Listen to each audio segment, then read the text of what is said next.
শরীয়তপুরে প্রায় 50 ফুট জায়গা জুড়ে অস্বাভাবিকভাবে মাটি গরম হয়ে উঠেছে। গোসাইরহাট উপজেলার রহস্যজনক এই স্থানটিকে ঘিরে কয়েকদিন ধরে মানুষের মাঝে তুমুল কৌতূহল।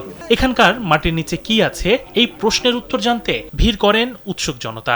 পরিস্থিতি নিয়ন্ত্রণে ক্রাইম সিনের আদলে সংরক্ষিত করা হয়েছে স্থানটি। চলছে নানা পরীক্ষা নিরীক্ষা।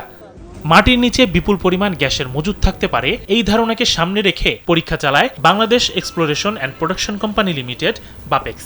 তাদের সঙ্গে যোগ দেয় ফায়ার সার্ভিসের একটি বিশেষ দল।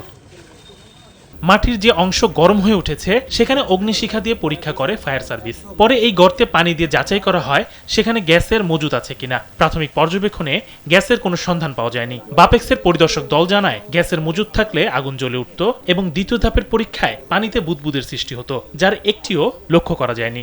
প্রথমে গ্যাসের উপস্থিতি যাচাইয়ের জন্য শিখা পরীক্ষার মাধ্যমে গ্যাসের উপস্থিতি যাচাই করার চেষ্টা করেছি। আর দ্বিতীয়ত পানি দিয়ে পানির অপসারণ প্রক্রিয়া যেটা বলা হয় ওয়াটার ডিসপ্লেসমেন্ট, সেই প্রক্রিয়া আমরা চেষ্টা করেছি। যেহেতু বুদবুদের উপস্থিতি নেই সেহেতু গ্যাস নেই বলে আমরা ধারণা করছি। তবে এই স্থানে হঠাৎ মাটি গরম হয়ে ওঠার রহস্য কি, সেই প্রশ্নের জবাবও দিয়েছেন বাপেক্স কর্মকর্তারা। স্থানীয়দের বরাত দিয়ে তারা বলছেন কয়েকদিন আগে পাশের বিদ্যুতের খুঁটিতে আলোর ঝলক দেখা যায়। ধারণা করা হচ্ছে এই ঘটনায় মাটিতে বিদ্যুৎ সঞ্চারিত হয়। দ্বিতীয় কারণ হিসেবে বলা হয়েছে দীর্ঘদিন মাটির নিচে থাকা বর্জ্যের প্রভাবেও স্থানটি উত্তপ্ত হয়ে উঠতে পারে। তাপ উৎপন্ন হওয়ার আগের দিন এখানে বিদ্যুতের একটা স্পার্ক হয়েছিল।